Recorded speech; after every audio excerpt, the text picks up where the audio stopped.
Hello everyone.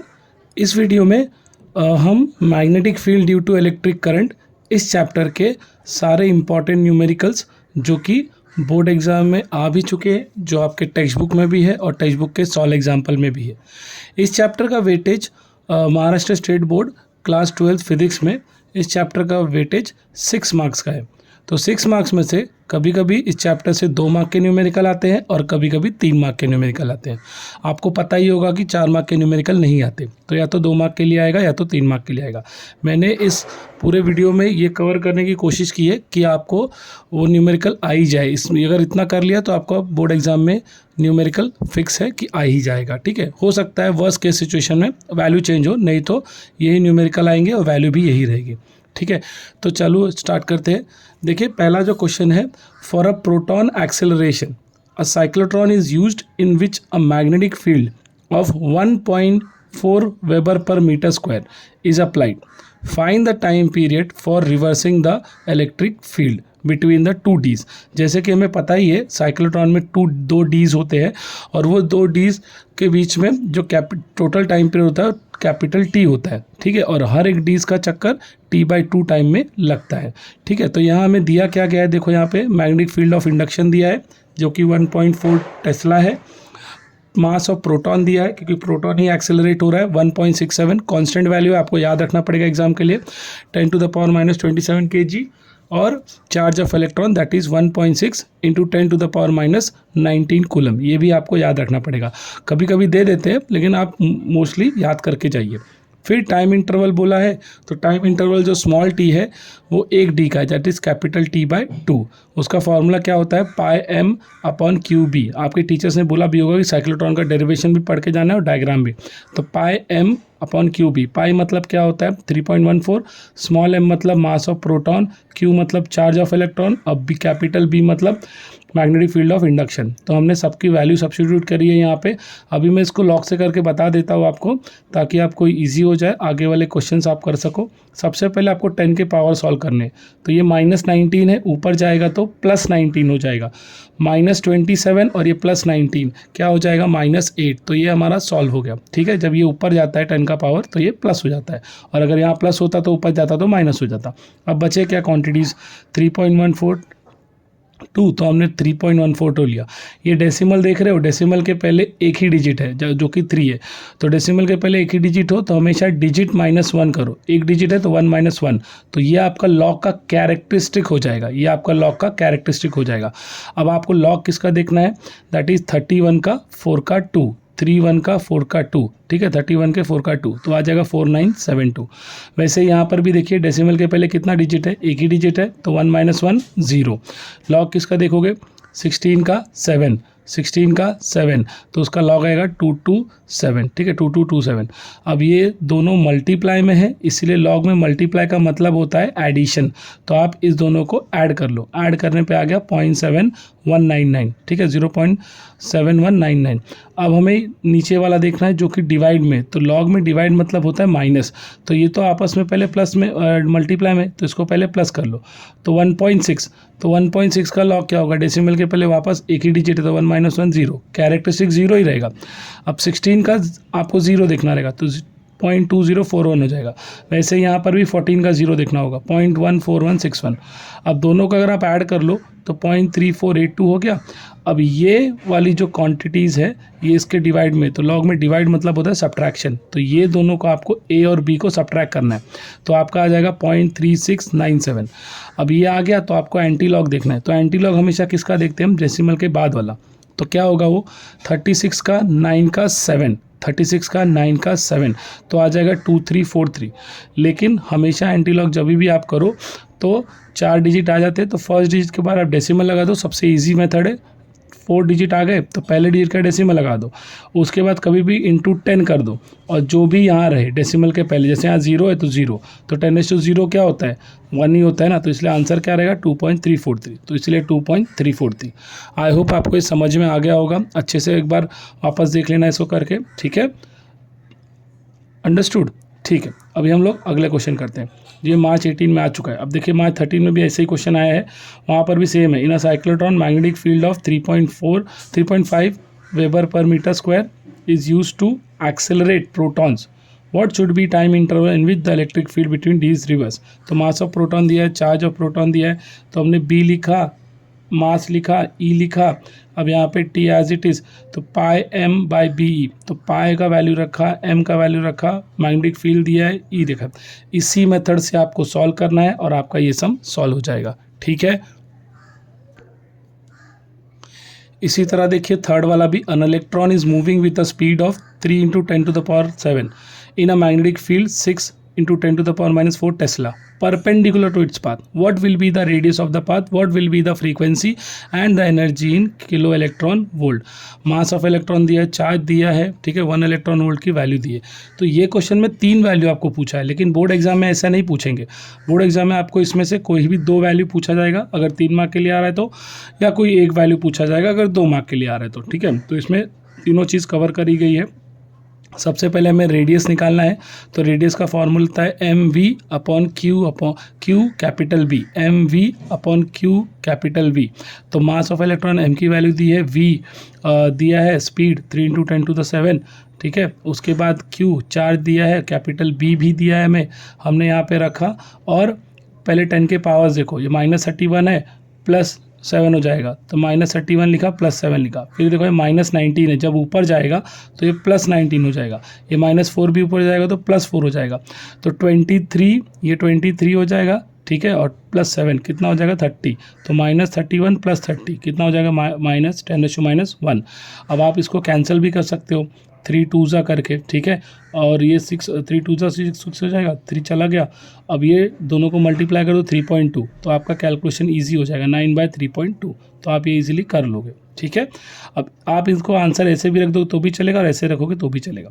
अब ऐसे ही frequency है, देखो फ्रीक्वेंसी का फॉर्मूला होता है Q कैपिटल B/2πm, तो वापस Q रखा हमने, कैपिटल B भी रखा, 2 रखा, 3.142 और m रखा। अब यहाँ पर भी पहले 10 के पावर सॉल्व कर लो, ये ऊपर -23 हो जाएगा और -31 ऊपर गया तो +31, तो 23 है ना, -23 और +31 कितना हो जाएगा, दैट इज़ +8, तो यहाँ पे आ गया +8।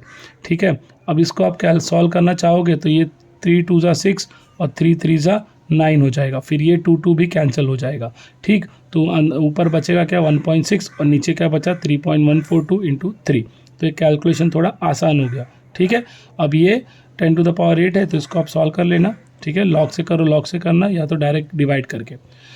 अब इसके बाद देखो एनर्जी पूछा क्या है, तो एनर्जी मतलब काइनेटिक एनर्जी ½ mv², क्योंकि प्रोटॉन एक्सेलरेटिव होता है तो ½ mv², तो हाफ ऐसे ही रखा, m मतलब मास ऑफ यहाँ पे दिया है, ठीक है, 9 × 10⁻31, और फिर v स्पीड भी दिया है 3 × 10⁻7 का स्क्वायर।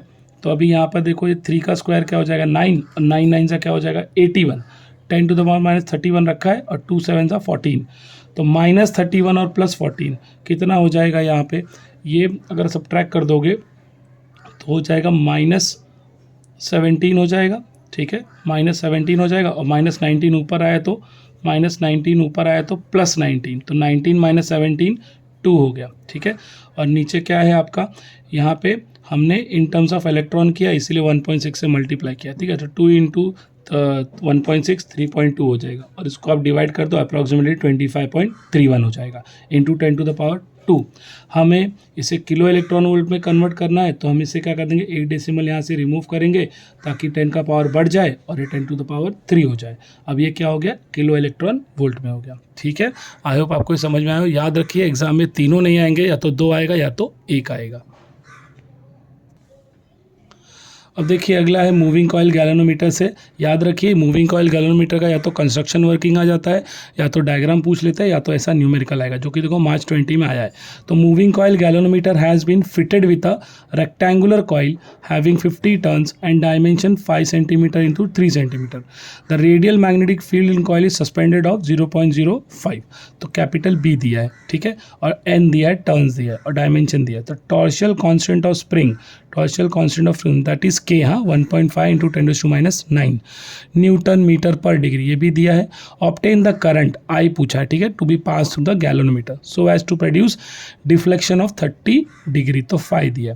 तो देखो टर्न्स दिया था, एरिया दिया था, डायमेंशन दिया है, मतलब 5 सेंटीमीटर तो 3 तो इसको हम क्या करेंगे, 5 3 × 15 कर देंगे और सेंटीमीटर्स को हम मीटर में कर देंगे। तो क्या करते हैं 10⁻², तो 10⁻² और 10⁻², 10⁻4 हो जाएगा। कैपिटल बी दिया है, टॉर्शियल कांस्टेंट दिया है के, और फाई दिया है degree, that is angle 30 degree. तो हमें टॉर्क का फॉर्मूला पता है NIAB, ठीक है। और यहाँ पे रिस्टोरिंग टॉर्क और डिफ्लेक्टिंग टॉर्क दोनों क्या होते हैं एट इक्विलिब्रियम पोजीशन में, रिस्टोरिंग टॉर्क और डिफ्लेक्टिंग टॉर्क इक्वल होते हैं, ठीक है। इसका डेरिवेशन आप देख लेना मूविंग कॉइल का, वो भी इंपॉर्टेंट है, आपके टेक्स्ट बुक में है। तो अब ये दोनों इक्वल होते हैं इक्विलिब्रियम में, तो हमें क्या चाहिए I, तो I यहीं पर रखो, NAB नीचे ले लो। तो K की वैल्यू 1.5 × 10⁻⁹, फाई की वैल्यू 30 डिग्री दी है, N दिया है 50 टर्न्स, और एरिया भी हमने कन्वर्ट किया मीटर्स में, और B दिया है 0.05। तो यहाँ पे भी पहले 10 के पावर को सॉल्व कर लो, तो -4 ऊपर जाएगा तो क्या हो जाएगा, +4 हो जाएगा। तो -9 और +4 कितना हो जाएगा, -5 हो जाएगा, ठीक है। अभी पहले यहाँ पे देखो कैसे सॉल्व करेंगे हम लोग। ये 15 है, 1.5 15 से कर दिया तो 10 हो गया। अभी 10 का पावर वापस -1 ऊपर जाएगा, तो या तो ये 0 0 कट कर दो आप, है ना। तो ये हो गया। अब बचा क्या, अब यहाँ पे हम लोग ये 3 बचा है, और 5 5 ये 50 × 0.05 है, ठीक है। तो अप्रॉक्सीमेटली इसको जब कैलकुलेट करोगे तो 3 आ जाएगा, ये 3 तो ऐसे ही रहेगा। और बचा क्या, अभी 50 × ये 10⁻⁴ हो गया, अभी 0.05, तो आ गया 250। तो 3/250 करोगे तो आ जाएगा 12 आ जाएगा, ठीक है। कैसे 12 आया, क्योंकि हम 10 की पावर बढ़ा रहे हैं, क्योंकि यहाँ को अगर इसे हमें डिवाइड करना है तो अगर हम यहाँ पे 100 ला दे ऐसे, और यहाँ पर भी 100 से मल्टीप्लाई कर दे, तो ये कट हो जाएगा। आप चाहे जैसे कट कर दो, आपका आंसर यहाँ पर भी चलेगा, हाफ मार्क जाएगा, लेकिन यहाँ तक कर दो आप, ठीक है। तो ये 12 × 10⁻⁶ हो जाएगा। अब ऐसे ही अगला क्वेश्चन देखो, a circular coil of conducting wire has 500 turns, मतलब N दिया है, and area 1.26 10⁻⁴ metre square is enclosed by the coil, a current 100 micro ampere, I दिया है लेकिन इसको हमें किसमें एम्पियर में कन्वर्ट करना होगा, इस पास through the coil, calculate the magnetic of the coil, मतलब मैग्नेटिक मोमेंट एक्चुअली बोला गया है, मैग्नेटिक मोमेंट। तो यहाँ पे देखिए कैपिटल N दिया है जो कि 500 टर्न्स है, एरिया दिया है 1.26 × 10⁻⁴ मीटर स्क्वायर में दिया है, करंट माइक्रो एम्पियर में दिया है, तो इसको हम एम्पियर में कर लेंगे, ठीक है, 10⁻�6 करके, है ना, 10⁻�6 करके। अब मैग्नेटिक मोमेंट पूछा है, तो मैग्नेटिक मोमेंट का फॉर्मूला क्या होता है, I × A होता है, लेकिन करंट × एरिया, लेकिन यहाँ नंबर ऑफ टर्न्स दिया है इसलिए NIA हो जाएगा, ठीक है। तो N दिया है नंबर ऑफ टर्न्स, I दिया है 100 × 10⁻�6, हमने एम्पियर में कर दिया, एरिया भी मीटर स्क्वायर में दिया था। अब आपको ये 10 के पावर माइनस सॉल्व कर दो पहले, तो ये -6 है और -4 कितना हो जाएगा, -10, लेकिन 2 0 भी कट कर दो तो कितना हो जाएगा, -8 हो जाएगा। तो ये आ गया हमारा। अब 500 का 1.26 से मल्टीप्लाई कर दो, जो कि आ जाएगा 630। ये भी आंसर आपकी करेक्ट है और ये भी आंसर आपकी करेक्ट है, ठीक है। उसी तरह अगला क्वेश्चन देखिए जो पिछले ही साल आया है 2 मार्क के लिए, calculate the value of magnetic field at a distance of 2 centimetre, तो R दिया है, very long straight wire carrying a current of 5 ampere. तो हमें μ0 मतलब परमिएबिलिटी की वैल्यू पता होनी चाहिए, या कभी कभी दे भी देते, फिर भी आप याद रखो। अब हमें करंट दिया है 5 एम्पियर, डिस्टेंस दिया था 2 सेंटीमीटर, उसको हमने मीटर में कर दिया, μ0 तो दिया ही है, हमने मैग्नेटिक फील्ड ऑफ इंडक्शन की वैल्यू रखी, दैट इज़ μ0 I/2πr। इसका डेरिवेशन भी पूछते हैं एग्जाम में। तो μ0 की वैल्यू दी है 4π × 10⁻⁷, करंट दिया है 5 एम्पियर, हमने 2π एज इट इज़ रखा और डिस्टेंस दिया है। तो अभी यहाँ तो ये 4π और 2π चला जाएगा, तो ऊपर बचेगा 2, और ये 2 भी चला जाएगा, तो ऊपर बचेगा 5, ये -2 है, ऊपर जाएगा तो +2, -7 + 2 कितना हो जाएगा, -5 हो जाएगा। तो इसलिए 5 × 10⁻⁵ टेस्ला, ठीक है। अब इसके बाद देखिए magnetic field at a distance, और ये मार्च 22 में पूछा गया है, ठीक है, पिछले ही साल। Magnetic field at a distance 2.4 centimetre from a long straight wire, कितना दिया है, 16 माइक्रो टेस्ला। अब what must B current through the wire, I पूछा गया है, तो B दिया है हमें, उसे हमने क्या कर दिया, टेस्ला में कन्वर्ट कर दिया। R दिया था सेंटीमीटर में, उसे हमने मीटर में कन्वर्ट किया। μ0 की वैल्यू हमको पता ही है, जस्ट अभी ऊपर सॉल्व किया, वही फार्मूला सेम है, बस यहाँ पे अब करंट निकालना है। ये आपके टेक्स्ट बुक का क्वेश्चन है, ठीक है। ऐसे 2 क्वेश्चन और दिए टेक्स्ट बुक में। तो μ0 आए, टू पाई आर है, हमें आई निकालना है, तो टू पाई आर को हम बी से मल्टीप्लाई कर देंगे और म्यू नॉट से डिवाइड कर देंगे, ठीक है। इसको जस्ट एक्सचेंज कर दिया। अब बी का वैल्यू रखा, टू रखा, pi as it is, r as it is, और म्यू नॉट की वैल्यू 4 पाई, तो पाई और पाई तो चला गया और ये 2 2 ज़ा 4 हो जाएगा, ठीक है। और इस 2 से इसको भी हम कट कर सकते हैं, या 2.4 को, ठीक है। तो अब ऐसे अगर कैलकुलेशन आ गया तो ये 2 से आप कट कर दो, तो 8 ज़ा हो जाएगा, 8 इंटू 2.4 आप इजीली मल्टीप्लाई कर लोगे। 10 की पावर को सॉल्व कर दो, -7 ऊपर गया तो +7 हो जाएगा, -6 और -2 कितना है, -8 और +7 तो कितना हो जाएगा, -1।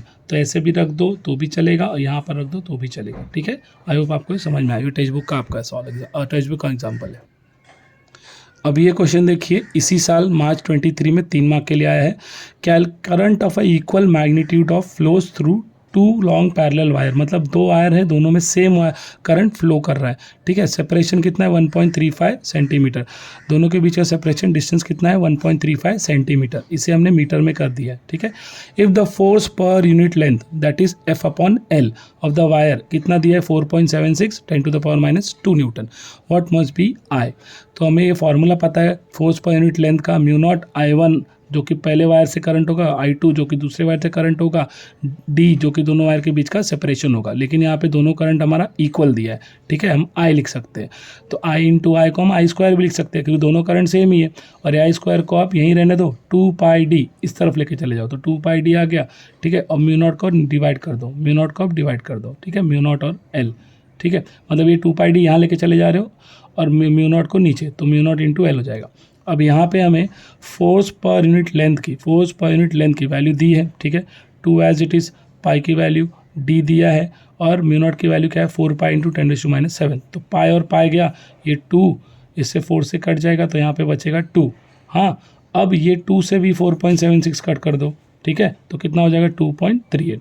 अब 10 की पावर देख लो, ये -2 है, ये -2 है, कितना हो जाएगा, -4, और ये -7 ऊपर आएगा तो -4 + 7, तो 7 - 4 कितना हो जाएगा, 3, कितना हो जाएगा, 3। अब इसका हम स्क्वायर रूट लेंगे, तो स्क्वायर रूट में आप देख लो, इसे हमने क्या कर दिया, 13 में कर दिया, 13.5, तो ये 10 का पावर बढ़ जाएगा ना। तो अभी देखिए 13.5 किया है, तो 13.5 डेसिमल के पहले कितना डिजिट है, 2 डिजिट है, तो 2 - 1 1, कैरेक्टरिस्टिक आ जाएगा 1। और 13 का 5 लॉग देख लेना, यहाँ पे डेसिमल के पहले एक ही डिजिट है, तो 1 - 1 0। 23 का 8 देख लेना, दोनों को सब्ट्रैक्ट कर दो, क्योंकि ये स्क्वायर रूट में है इसलिए 1/2। अगर क्यूब रूट में होता तो 1/3, इसको डिवाइड कर दो, 0.7535 आ जाएगा। इसी चीज़ का आपको एंटी लॉग देखना है, जो कि आ जाएगा 5669। और यहाँ पे डेसिमल के पहले कितना है, एक भी नहीं है ना, 0 ही है, तो 10 टू पावर 0, लेकिन 10 टू द पावर 1, ठीक है। यहाँ पे क्योंकि हम पहले 4 डिजिट, यहाँ पे एक 10 बचा है ना, तो ये 10, तो 10 इंटू 5.66 कितना हो जाएगा, 56.9। याद रखिए 0.753 था, इसका एंटी लॉग कितना आएगा, 5669। जैसे मैंने आपको बताया, पहले के बाद क्या कर देना, पहले डिजिट के बाद डेसिमल लगा देना, इंटू 10 कर देना, यहाँ पे जो होगा 0 है ना, तो 0, तो ये कितना होगा, 0, 10⁻0 1 ही होगा ना, तो 5.69 ही रहेगा। लेकिन यहाँ पे ऑलरेडी 10 ना, तो इसे मल्टीप्लाई कर दो, ठीक है। ये इसी साल का क्वेश्चन है, 3 मार्क्स के लिए।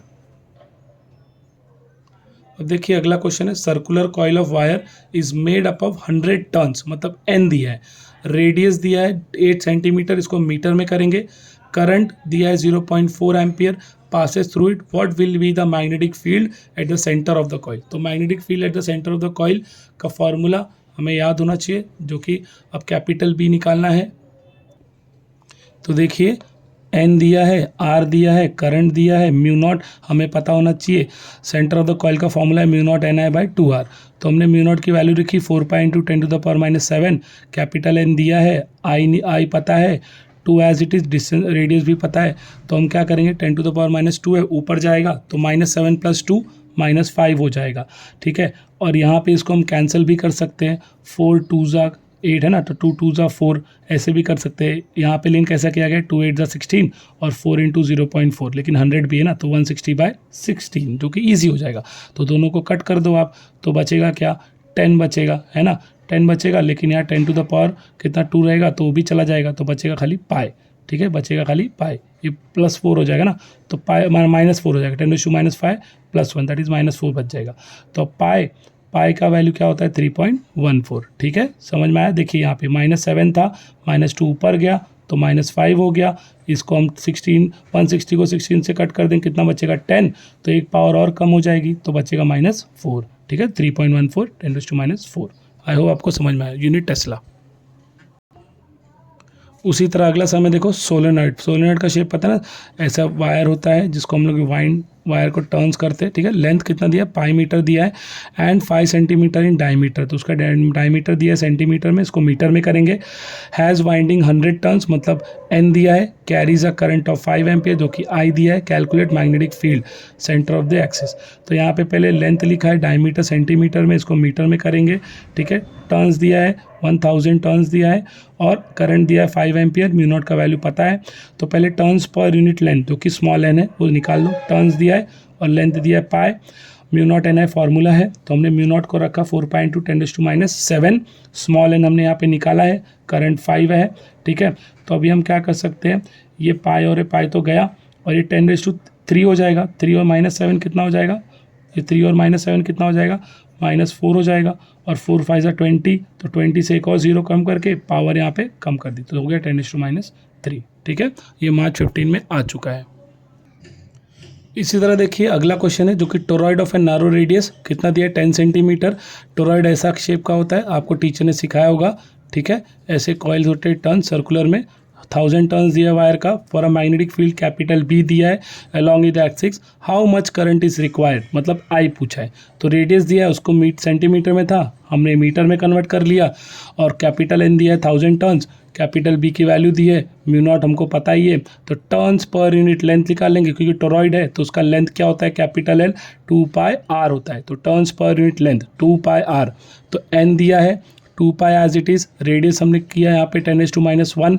अब ये -1 ऊपर चला जाएगा तो +1 हो जाएगा, तो 10⁻⁴/2π। ठीक है, अब म्यू नॉट एन आई को फॉर्मूला हमको पता ही है, हमें कैपिटल बी दिया है, म्यू नॉट की वैल्यू पता है 4.2 10⁻⁷। स्मॉल एन दिया है टर्न्स पर यूनिट लेंथ, और आई पूछा है, तो ये 2π इस 4π से कैंसिल हो जाएगा, बचेगा यहाँ पे 2। ठीक है, और ये -7 + 4 कितना हो जाएगा, -3। तो ये -3 और ये 2 हम नीचे लेके चले जाएंगे यहाँ पर। ठीक है, क्योंकि हमें करंट चाहिए ना, तो 5 × 10⁻², और ये 2 नीचे आ जाएगा, 10⁻³ यहाँ से बचेगा, नीचे आ जाएगा। -3 ऊपर जाएगा तो +3 हो जाएगा, 3 - 2 1 हो जाएगा। ठीक है, 2 5 ये कट जाएगा, 5/2 2.5, तो हो गया 25 एम्पियर। ठीक है, अब इसी तरह देखिए, a solenoid of a length दिया है 25 centimetre, has inner radius of 1 centimetre, इसको मीटर में कर देंगे। Made up of 250 turns copper wire for a current 3 ampere, what will be the magnet of the magnetic field. तो यहाँ पर भी कैपिटल बी मैग्नेटिक फील्ड पूछा है सोलेनॉइड के लिए। ये अभी इसी साल रिपीटर्स में जुलाई एग्जाम में आया है 23 में। ठीक है, लेंथ दिया है 25 सेंटीमीटर, हमने उसको मीटर में कर दिया। रेडियस दिया था 1 सेंटीमीटर, ठीक है, हमने उसको भी मीटर में कर दिया। और यहाँ पे टर्न्स भी दिया है, करंट और 3 एम्पियर दिया है। फार्मूला वही सेम है, अभी पिछले तीनों सम से हम यही फार्मूला लगा रहे हैं। म्यू नॉट एन आई, म्यू नॉट की वैल्यू दी है, स्मॉल एन दिया है। ठीक है, 250/0.25 turns per unit length, current दिया है 3 एम्पियर। अब आप करो क्या, इससे इसको डिवाइड कर दो, है ना, तो 0.25 या तो चाहिए आपको तो ऊपर से नीचे 100 से मल्टीप्लाई कर दो, तो ये हो जाएगा 25,000 हो जाएगा, और यहाँ पे हो जाएगा 25, तो 25 कट गया तो 1 बचा, तो 10⁻² कितना हो जाएगा, 3 हो जाएगा, इसलिए 10⁻3। -7 + 3 हो जाएगा -4। ठीक है, और 3 × 4 हो जाएगा 12, 3 × 4 हो जाएगा 12। ठीक है, अब यहाँ पे बचेगा 12 × 3.14, 12 × 3.14, तो आ जाएगा 3.77 अप्रॉक्सीमेट। ठीक है, ये ऐसा है, देखो ये 3 4 12 हो जाएगा, और 12 × 3.14 कर दो आप, तो आपको ये मिल जाएगा 36.77। तो उसका जो एक डेसिमल बढ़ेगा उसका पावर से कम कर दो, 3.77। आई होप आपको ये वीडियो पसंद आई हो। अगर पसंद आई हो तो प्लीज़ कमेंट कर दो, और इसे सेव करके रख लीजिए और इसका स्क्रीनशॉट ले लीजिए, क्योंकि ये सारे क्वेश्चन बहुत इंपॉर्टेंट है, इसमें से ही आएगा। अगर आपके टेस्ट बैक के सारे नहीं कर रहे तो इतने ये तो करके जाओ, आपका ज़रूर एक ना एक सम फंसेगा। ठीक है, थैंक यू, स्टडी करते रहिए।